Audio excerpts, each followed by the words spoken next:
அந்த திமுகக்கு இந்த சரிவுக்கு ஒரு காரணமும் அவர் உதயநிதி ஸ்டாலினை வந்து அவங்க முன்னிலைப்படுத்திக்கிட்டே வந்தது அதுவும் இதுல ஒரு பெரிய போன தடவை திமுக 1000 இருந்துச்சு, அண்ணா திமுக 1500 சொல்லிச்சு. ஏன் அண்ணா திமுக போடல? இது ரெண்டு கட்சி மாற்றி மாற்றி வராங்க, இது ஒன்றும் பெருசாக நமக்கு செய்யலை. அப்போ இந்த ரெண்டு கட்சி வேண்டாம்ப்பா, புதுசாக ஏதோ ஒரு கட்சி வரட்டும்பா.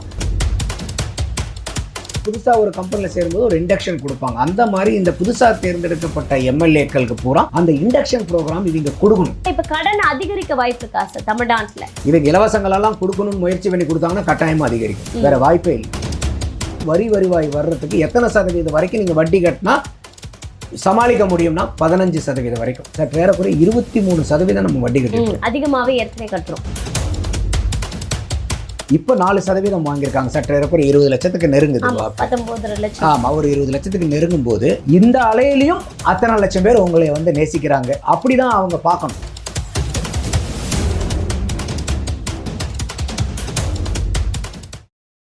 கலங்கரை சொந்தங்களுக்கு அன்பு வணக்கம். இன்று நம்மோடு நேர்காணலில் இணைந்திருப்பவர் அரசியல் விமர்சகர் நந்தகுமார் அவர்கள். வணக்கம் சார். வணக்கம் மகாலட்சுமி. நலமா இருக்கீங்க? நீங்க எப்படி இருக்கீங்க? நலமா இருக்கேன் சார். அடுத்த தேர்தலில் திமுக அப்படின்றது ஒரு பெரிய பேசு பொருளா இருக்காதோ அப்படின்ற மாதிரி. ஆமா, நீங்க இன்னைக்கு நான் ஆரம்பத்தில் இதையும் நம்மளே பேசியிருக்கோம்னு நினைக்கிறேன். இன்னைக்கு உதயநிதி ஸ்டாலின் அவர்கள் தான் இன்னைக்கு எதிர்கட்சி தலைவர். ஐயா ஸ்டாலின் கூட இல்லை. ஆமா. அப்போ அந்த மாதிரி இருக்கும்போது இன்னைக்கு ஐயா உதயநிதி ஸ்டாலினுடைய பராக்கிரமங்கள் என்னென்னு நம்ம பல தடவை பேசியிருக்கோம். அவர் இன்னும் அவரை தகவமைச்சிக்க வேண்டியது நிறையா இருக்குது. அப்போ அதையெல்லாம் எடுக்கும்போது, ஏன்னா அந்த திமுகக்கு இந்த சரிவுக்கு ஒரு காரணமும் அவர் உதயநிதி ஸ்டாலினை அவங்க முன்னிலைப்படுத்திக்கிட்டே வந்தது அதுவும் இதில் ஒரு பெரிய இது. நானே மக்கள் அவரே தானே சார் இப்போ ஜெயிக்க வச்சிருக்காங்க. அவரும் ட்ரைனிங்கில் இருந்தார். அவரும் தோற்றுருக்க வேண்டியது எப்படியோ 6000 8000 வாக்குலையோ ஜெயிச்சிட்டார். போன தடவை எத்தனை வாக்கு வித்தியாசத்தில் ஜெயிச்சாங்க, இப்போ எத்தனை வாக்கு வித்தியாசத்தில் ஜெயிச்சிருக்கீங்க? அப்போ இதெல்லாம் கூட்டி கழிச்சு பார்க்கணும்ல. அப்போ அந்த மாதிரி இருக்கும்போது இது கட்டாயமாக அவங்க சரியான முறையில் அரசியலை திருப்பி நகர்த்தலைன்னா சிரமம்தான் அவங்களுக்கு. ஸோ கண்டிப்பாக, அதாவது உதயநிதி அதே மாதிரி சேகர் பாபு இவர்கள் மேலாம் ஒரு பெரிய மக்கள் மத்தியில் கோபம் இருந்தது. ஆனால் அவர்கள் இன்னைக்கு ஜெயிச்சிருக்காங்க அப்படின்னும் போது எப்படி அது பாசிபிலிட்டியாக நடந்தது சார்? இல்லை, மக்கள் ஓட்டு போட்டிருக்காங்க. பிரதானமான மக்கள் அங்கே ஓட்டு போடும்போது யாராக இருந்தாலும் ஜெயிக்க போகிறாங்க. அதுவும் இல்லாமல் ஏதோ முஸ்லீம் வாக்குகள் மூலியமாக தான் அவங்க ஜெயிச்சாங்கன்னு சொல்கிறாங்க. முஸ்லீம் அப்படியே கிறிஸ்டின் முஸ்லீம் எல்லாம் அப்படியே வலிச்சு இவங்களுக்கு போட்டாங்கன்னு சொல்ல முடியாது. முஸ்லீம் வாக்குகள் கிறிஸ்டின் வாக்குகள் இன்னமும் அவங்களுக்கு ஒரு கிடைச்சிருக்குது. அந்த கிடைச்சனால தான் அந்த வித்தியாசம் வருது. இப்போ அதுவும் கிடைக்கலன்னா பெரிய அளவுக்கு சீட்டு லூஸ் பண்ணியிருப்பாங்க. ஆனால் அந்த மைனாரிட்டி வாக்கை மட்டுமே நம்பிக்கிட்டு இருந்தாங்க. அந்த மைனாரிட்டி வாக்கில் பெரிய அளவுக்கு தாவேக்காக்கு இப்போ போனனால இவங்களுக்கு இந்த சேதாரம். சரி, இப்போ விஜய் அவர்கள் ஆட்சி அமைக்கிறாரு அப்படின்னா கூட நீங்கள் சொன்னது போல் அந்த எம்எல்ஏக்களுக்கு பெரிய அளவு புரிதல் இல்லை. இந்த ஆட்சி மக்கள் எதிர்பார்த்தது போல் ஒரு சிறப்பான ஆட்சியாக இருக்குமா, இல்லை ஜெயலலிதா கலைஞர் இப்படி எல்லாருக்குமே ஒரு ஃபர்ஸ்ட் ஆட்சி அமைக்கும் போது பெரிய கெட்ட பேர் வந்தது இல்லையா? அதே போல் விஜய்க்கு இருக்குமா அப்படின்ற ஒரு கேள்வி. இல்லை, அது அவங்க சீர்தூக்கி பார்த்து ரொம்ப பாடம் படிக்கணும். அதே மாதிரி இப்போ புதுசாக இருக்கிறனாலவே இவங்களுக்கு எதுவும் தெரியுமா தெரியாதான்னு நம்ம அப்படி குறைச்சி மதிப்பிடக்கூடாது. யாராக இருந்தாலுமே முதல்ல தான் நம்ம இருந்து ஆரம்பிக்கணும். நான் இப்போ அரசியலை பற்றி ஆரம்பிக்கும் போது முதல்ல ஒரு தடவை பேசியிருப்பான் இல்லையா, அதிலிருந்து தானே வந்திருப்பேன். நீங்களும் ஒரு நெறியாளராக இருக்கும்போது முதல் பேட்டியிலிருந்து தானே நீங்களும் வந்திருப்பீங்க. அப்போது எல்லாமே கற்றுக்கக்கூடியது தான். அதை சொல்லுவாங்க இல்லையா, சித்திரமும் கைப்பழக்கம் செந்தமிழும் நாப்பழக்கம்ங்கிற மாதிரி அது போக போக கற்றுக்கணும். அதுக்கு தாவேக்கா என்ன ஒரு முனைப்பு எடுக்கணும்னா, இப்போ கம்பெனிலெலாம் சேர்ந்தீங்கன்னா ஒரு இண்டக்ஷன் கோர்ஸ்ன்னு கொடுப்பாங்க.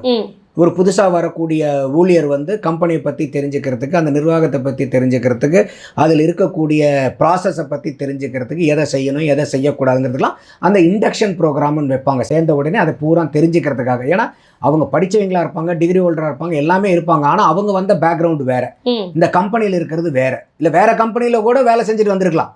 அந்த கம்பெனி கல்ச்சர் வேறு, இந்த கம்பெனி கல்ச்சர் வேறு, அங்கே ப்ராசஸ் வேறு, இங்கே. அப்போது எந்த ஒரு புதுசாக ஒரு கம்பெனியில் சேரும்போது ஒரு இண்டக்ஷன் கொடுப்பாங்க. அந்த மாதிரி இந்த புதுசாக தேர்ந்தெடுக்கப்பட்ட எம்எல்ஏக்களுக்கு பூரா அந்த இண்டக்ஷன் ப்ரோக்ராம் இவங்க கொடுக்கணும். அதை கொடுத்து அவங்களுக்கு ஆட்சி முறைனா என்ன, இது டிபார்ட்மெண்ட்னா என்ன, இது கவர்னன்ஸ்னா என்னங்கிறத பூரா அவங்க ஒரு ஃபாஸ்ட் ட்ராக் கோர்ஸ் ஒரு மாதம் அவங்க கொடுத்தாங்கன்னா ஈஸியாக படிச்சிடலாம். இப்போ ஒன்றும் இல்லை, இப்போ நீங்கள் இது வரைக்கும் ஆட்சி எம்எல்ஏ மந்திரிமார்களாக இருந்தாங்களா, அவங்களாம் இல்லை 100க்கு 100 அவங்க துறை சார்ந்த பரீட்சை வச்சா 100க்கு 100 ஆகிடுவாங்களா? இல்லை.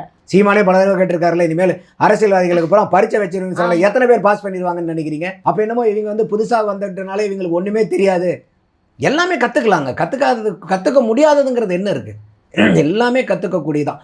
அதுக்கு தாவேக்காலேருந்து ஒரு முனைப்பு எடுக்கணும்.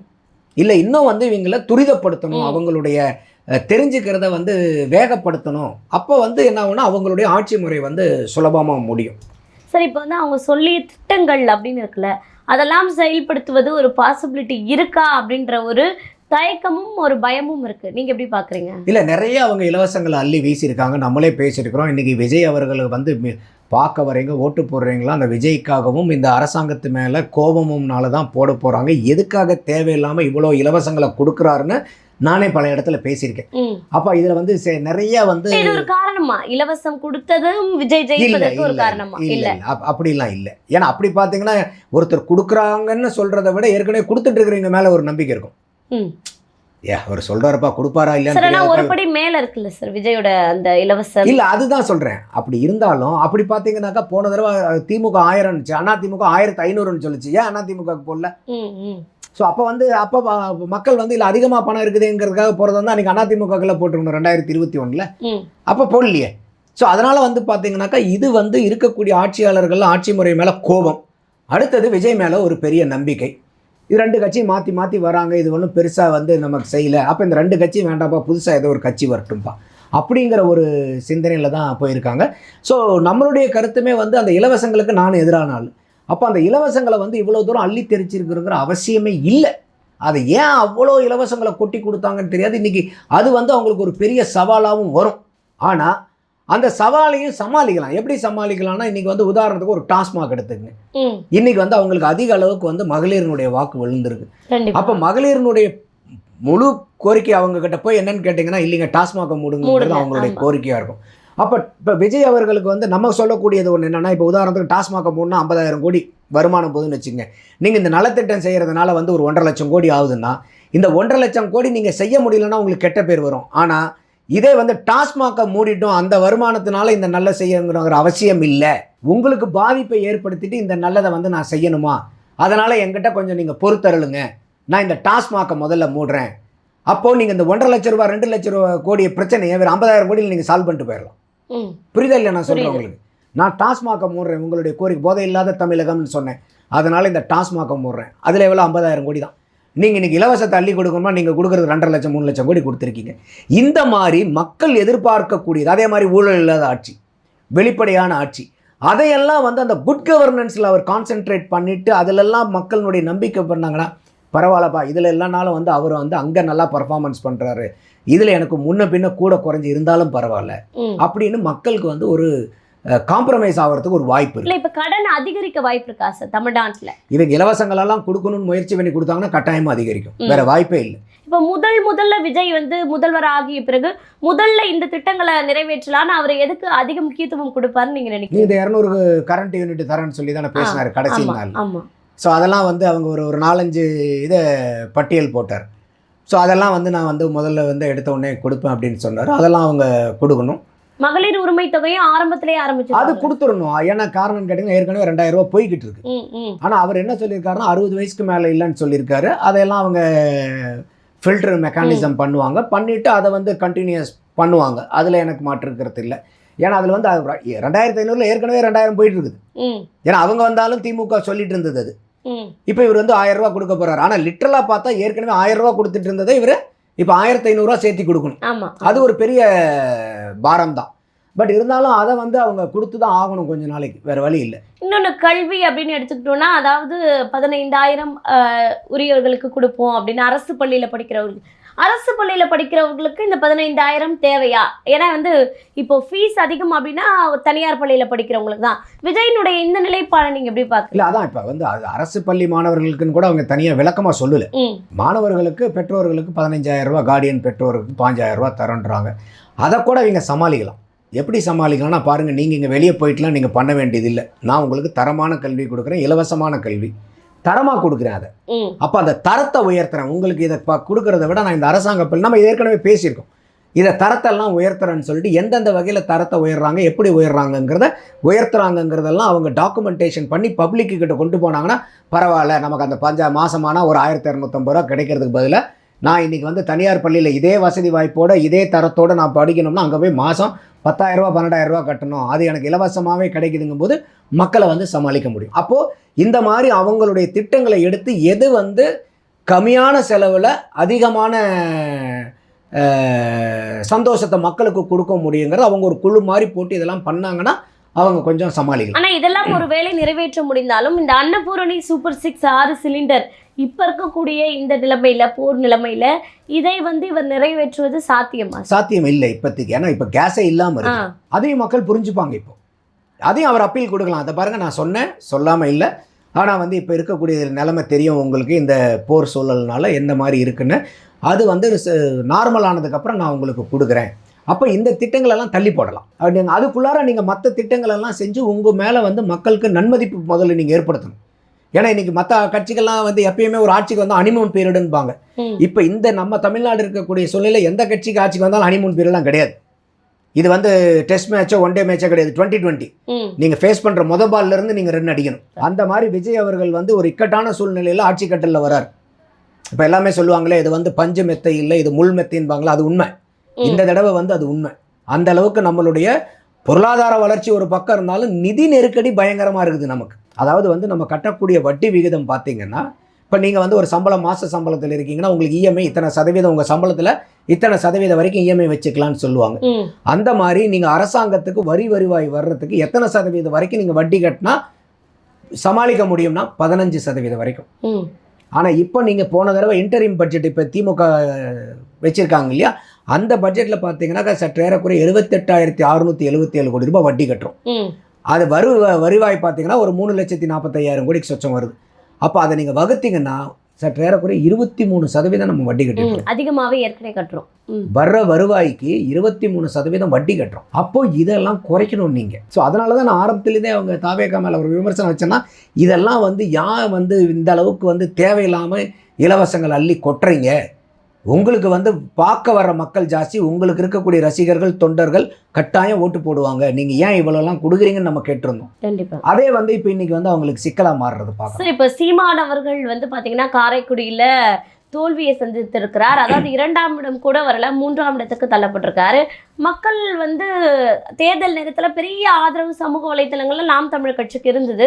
எப்படி இது வந்து ரிசல்ட்டில் வந்து பார்த்திங்கன்னா இவ்வளோ பெரிய சரிவை அவங்க இருந்த பர்சன்டேஜை விட குறைவாக கொடுத்துருக்கு அப்படின்ற ஒரு கேள்வி இருக்குது சார். இல்லை, அது வந்து என்ன சொல்கிறதுங்க, சுனாமி அலை மாதிரி தான். இப்போ விஜய் வந்தது, திமுகவே எவ்வளோ 133 எம்எல்ஏலேருந்து 59க்கு வந்துட்டாங்க. அதிமுக 66லேருந்து 47க்கு வந்துட்டாங்கங்கும் போது இது வந்து அந்த அலையில் சுனாமி. இப்போ சுனாமி வந்துட்டா சின்னது பெருசுன்னா பார்க்குது, எல்லாத்தையும் அடிச்சுட்டு போயிடுது. அந்த மாதிரி இந்த அலையில் போனதாக தான் பார்க்குறேனே ஒழிய இது வந்து சீமான் அவர்கள் நிராகரிக்கப்பட்டுட்டார் மக்களால் நான் பார்க்கல. அவருடைய அரசியலுக்கு அவருடைய செயலுக்கு மக்கள்கிட்ட எப்பயுமே வரவேற்பு இருக்குது. அவர் வந்து நிலைச்சி நின்று ஆடக்கூடிய ஆள் தான். இது வந்து அலை, அதில் சின்னது பெருசுன்னு பார்க்காம எல்லாமே அடிச்சுட்டு போயிருக்கு. அப்படி தான் நான் பார்க்குறேன். அதாவது இப்போ வந்து நாம் தமிழர் கட்சிக்கு ஏற்பட்ட இந்த சரிவு, அதாவது இதுவரை எல்லாமே ஏற்றமாக தான் இருந்திருக்கு, இந்த முறை சரிவு நடந்திருக்கு இல்லையா, இது அடுத்த தேர்தலில் வந்து கட்சி காணாமல் செய்திருமா, அந்த மாதிரியான ஒரு குழப்பம்லாம் இருக்குது. நீங்கள் இல்லை, நான் அப்படி பார்க்கல. என்ன காரணம்னு கேட்டிங்கனாக்கா, நான் ஏற்கனவே சொல்லிட்டு இருந்தது, அந்த கட்சியில் இருக்கிறவங்க இப்போ 4% வாங்கியிருக்காங்க. சற்றேறக்குறைய 20 லட்சத்துக்கு நெருங்குது. 19 லட்சம். ஆமாம், ஒரு 20 லட்சத்துக்கு நெருங்கும் போது இந்த அலையிலையும் அத்தனை லட்சம் பேர் உங்களை வந்து நேசிக்கிறாங்க, உங்களை அப்படிதான் அவங்க பார்க்கணும். இந்த அலையிலையும் 20 லட்சம் பேர் நம்மளை வந்து நம்பிக்கை இருக்காங்கும் போது அந்த நம்பிக்கையை பிடிச்சிட்டு நீங்கள் மேலே வரணும். அப்படி தான் அவங்களும் இருப்பாங்க. ஏன்னா அந்த மாதிரி ஒரு கொள்கை பிடிப்போடு இருக்கிறனால தான் அவங்க நாம் தமிழர்களே பயணிக்கிறாங்க. அப்போ அவங்களுடைய தொடர்ந்த பயணத்தை வந்து அவங்க செய்வாங்கன்னு தான் நான் பார்க்குறேன். இப்போ ஒவ்வொரு தேர்தலாக படிப்படியாக தானே ஏறி வந்தாங்க. போன தேர்தல் தான் முதல் தேர்தலாக இருந்து அந்த முதல் தேர்தலில் 8.2% வாங்கி 2வது தேர்தலே 4% வந்துட்டாங்கன்னா ஐயோ ஏதோ லக்கில் வந்துட்டாங்கப்பா அதனால் போயிடுச்சு வாங்கலாம். அவங்க படிப்படியாக எடுத்துகிட்டு வந்தாங்க. இப்போ ஒரு அலை அடிச்சுது. அலை அடிக்கும்போது எல்லாமே வந்து கொண்டு போகிறது அந்த அலையினுடைய சக்தி. அப்போ வந்து அந்த சூழ்நிலையிலையும் ஒரு 4% ஹோல்டு பண்ண முடியுதுல்ல, அதை வந்து ஒரு பாசிட்டிவாக பார்த்து அவங்க அதை பிடிச்சி ஏறி வருவாங்கன்னு தான் நான் பார்க்குறேன். சார், இப்போ விஜய் எதிர்ப்பு வந்து பார்த்தீங்கன்னா சீமான் அவர்களுக்கு பெரிய அளவில் இந்த தேர்தலில் வந்து தோல்விக்கு காரணமாக இருக்கா? கட்டாயமாக. நானும் அது பல தடவை நான் வந்து அந்த கரூர் இன்சிடெண்ட்டில் தான், அந்த கரூர் இன்சிடெண்ட்லேயே சொல்லியிருந்தேன். அப்போ ஃபஸ்ட் நாள் போகிறாரு அண்ணன் சீமான், போயிட்டு தம்பி மேலேயும் தப்பு சொல்ல முடியாது, அரசாங்கத்து மேலேயும் தப்பு சொல்ல முடியாது. இவருக்குனாச்சும் சந்தில் கொடுத்தாங்க, எனக்கு மூத்திர சந்தில் கொடுப்பாங்க இடத்த, அதிலெல்லாம் நாங்கள் போய் பேசிக்கிட்டு வந்திருக்கிறோம். அப்போல்லாம் வந்து சீமான் அவர்கள் மேலே பயங்கரமாக அவருடைய இமேஜ் உயர்ந்தது. பரவாயில்ல, சீமான் போயிட்டு விஜய்க்கும் குற்றம் சொல்லலை, அரசாங்கத்தையும் சொல்லலை, நடுநிலையாக பேசிட்டு வந்தாருன்னு எல்லாருமே பாராட்டினாங்க. ஆனால் விஜய் வந்து அந்த 2-3 நாள் கழிச்சு ஒரு வீடியோ போட்டதுக்கப்புறம் அதிலிருந்து சீமான் அவர்களுடைய பிளேட் வந்து என்ன ஆயிடுச்சுனாக்கா விஜய் மேலே தான் குற்றம், அரசாங்கத்து மேலே குற்றமே இல்லைங்கிற மாதிரி போயிடுச்சு. அப்போ விஜய் மேலே தப்புன்னு சொல்லுங்கள், அது உங்களுடைய நிலைப்பாடு. அரசாங்கத்து மேலே இருக்கக்கூடிய குற்றங்களையும் சொல்லியிருக்கணும். எப்படி வந்து முதல்ல வந்து 2 பேர்த்து மேலேயும் தப்பு இல்லைன்னு சொன்னதை கரெக்டுன்னாங்களோ, இப்போ நீங்கள் 2 பேர்த்து மேலேயும் நீங்கள் தப்புன்னு சொல்லியிருந்தீங்கன்னா மக்கள் சரியாக பார்த்துருப்பாங்க. ஸோ அதில் வந்து பார்த்தீங்கன்னா அவங்க அந்த அந்த இடத்துல தான் அவங்க வந்து அவங்களுடைய, நான் பல தடவை இதை பல நேரத்தில் பேசியிருக்கேன், அவங்க வந்து அந்த இடத்துல மடைமாற்றப்பட்டுட்டாங்க. உங்களுடைய குறிக்கோள் நீங்கள் திமுகவை எதிர்த்து தான் போகணும். இதை நான் பேசினது தான், இதெல்லாம் நான் புதுசாக நான் சொல்லலை. உங்களுடைய நோக்கம் திமுக தான் உங்களுடைய பொது எதிரி. அவங்களை எதிர்த்து தான் நீங்கள் அரசியல் செய்யணும். அவங்க தான் ஆட்சியாளர்கள். அவங்களதை எதிர்த்து தான் உங்களுடைய அரசியலும் விமர்சனங்களும் இருக்கணுமே ஒழிய இவங்க கிட்ட போகும்போது என்ன ஆகுதுன்னா நீங்கள் டிஸ்ட்ராக்ட் ஆகுறீங்க. இல்ல சார், இப்போ அரசியல் தலைவர்னா 360 டிகிரியிலும் சுத்தி தவறுகளை சுட்டி காட்டுவது கடமை இல்லையா? அது விஜய் என்னுடைய தம்பி, அதனால நான் அவரை எதிர்க்கல அப்படின்னு சொல்றது எந்த விதத்துல ஒரு நியாயமான விஷயம்? இப்போ ஒரே நேரத்தில் நீங்கள் சுற்றி 4 பேர்த்துக்கிட்ட சண்டை போட முடியுமா? யாரோ ஒரு ஆள் வந்தாங்கன்னா நீங்கள் ஒரு ஆள் கூட திறம்பட சண்டை போடலாம். நான் உங்க கூடயும் சண்டை போடுவேன், இவர் கூடயும் சண்டை போடுவேன், இங்கேயும் சண்டை போடுவேன், இங்கேயும் சண்டை போடுவேன். நீங்க யாரையாவது உருப்படியா சண்டை போட முடியுமா? பட் அது பார்ஷியாலிட்டி காட்டுற மாதிரி இருக்குல்ல. பார்ஷியாலிட்டி உங்ககிட்ட மட்டும் சண்டை போட்டேன்னா இல்ல, இது பார்ஷியாலிட்டி இல்ல. நீங்க உங்களுடைய ஃபைட்டை நீங்க தான் பிக் பண்ணணும். உங்களுடைய எனிமி யாருங்கிறது நீங்க தான். இப்போ ஒன்றும் இல்லை, விஜய் பிரச்சாரத்தில் திமுக என்ன சொல்லிட்டு இருந்தாங்க, எங்களை மட்டும் பேசுறீங்க, அண்ணா திமுக பாரதிய ஜனதாவை பற்றி பேசுங்க பேசுங்கன்னு கேட்டாங்கல்ல. பேசினாரா? அவர் காது கொடுத்தாரா? இல்ல. அதுதான் ஸ்ட்ராட்டஜி. அப்போ அந்த இடத்துல தான் இல்ல அவங்களாம் விடுங்க, இங்க நடக்கிறது தமிழ்நாட்டு தேர்தல், தமிழ்நாட்டு ஆண்டுட்டு இருக்கிறது யாரு? நீங்க தான். அவங்கள அப்புறம் வச்சுக்கிறேன், அது 2029 பார்த்துக்கலாம். இப்போ உங்களே தான், அதுதான் ஃபோக்கஸ். அப்போ அந்த ஃபோக்கஸ் இருக்கணும். அந்த இடத்துல வந்து டிஃபோக்கஸ் ஆயிட்டாங்க. அதுல வந்து பார்த்தீங்கன்னா ரொம்ப காலம் கடந்ததுக்கு அப்புறம், ரொம்ப வெகு காலம் அந்த கரூர் இன்சிடென்ட்டுக்கு அப்புறம் கடந்து வந்ததுக்கு அப்புறம் எலெக்ஷன் கொஞ்சம் முன்னாடி தான் அரசாங்கமும் தப்பு பண்ணுச்சுங்கிற அளவுக்கு பேச ஆரம்பிச்சாங்க. அது மக்கள்கிட்ட ஈடுபடல. 2வது விஷயம், அவங்களுக்கு அந்த சின்னம் கிடைச்சது பாருங்க, விசில். அந்த விசிலுக்கு வந்து வார்த்தையை அனர்த்தமாக்கி ஒரு கெட்ட வார்த்தையாக்கி அதை வந்து மக்கள்கிட்ட பூரா கொண்டு போய் சேர்த்துனதுல இருந்து மக்களுக்கு வந்து ஒரு வெறுப்புணர்வு வந்துருச்சு. அந்த மாதிரி அரசியல் செய்யக்கூடாது. விமர்சனம் பண்ணுங்க. அந்த விசிலுக்கு கெட்ட வார்த்தை தெரியும் நினைக்கிறேன், நீங்களும் பல இடத்துல பார்த்துருப்பீங்க. அது எல்லாம் அவங்களுக்கு பேக் ஃபயர் ஆகுது. அப்போ என்னன்னா உங்களுடைய குறிக்கோளை, இப்போ அர்ஜுனன் வில் விடும்போது எனக்கு வந்து அந்த பறவையினுடைய கழுத்து மட்டும்தான் தெரியுதுன்னு சொன்னா பாருங்க, அந்த மாதிரி இருந்திருக்கணும். அதை விட்டுட்டு நீங்கள் எல்லா இடத்துலையும் சுற்றிட்டு நீங்கள் இங்கே அடிக்க அதில் அவங்களுக்கு ட்ராக்ஷன் கிடைக்குது. பார்க்குறவங்க போல சூப்பராக கைத்தட்டி விசில் அடிக்கிறதெல்லாம் ஓகே. ஓட்டு விழுவணும் இல்லை? கண்டிப்பாக. உங்களுக்கு பார்த்து கைத்தட்டி விசில் அடித்தா போதுமா, ஓட்டு வேணுமா? ஓட்டு. அப்போ நிறைய பேர்த்துல நானே பர்சனலாக மாற்றுன்னு நினைக்கிறீங்களே, நீங்கள் ஏன் வந்து சீமானுக்கு மாற்றா பார்க்க நான் கேட்டிருக்கேன் பர்சனலாக. இல்லை, அவங்க இந்த மாதிரி பேசினதெல்லாம் எங்களுக்கு வந்து கொஞ்சம் வெறுப்பாயிருச்சு, அவங்க இதை பேசியிருக்கக்கூடாது, பேசாமல் இருந்திருந்தாங்கன்னா கூட எங்களுக்கு வந்து அவங்க மேலே வந்து ஒரு நம்பிக்கை இருந்திருக்கும். அவங்க இந்த மாதிரி இறங்கி போய் அரசியல் பண்ணும்போது அது என்ன ஆயிடுச்சுன்னா விஜய் அவர்கள் மேலே சிம்பத்தியாக மாறிடுச்சு.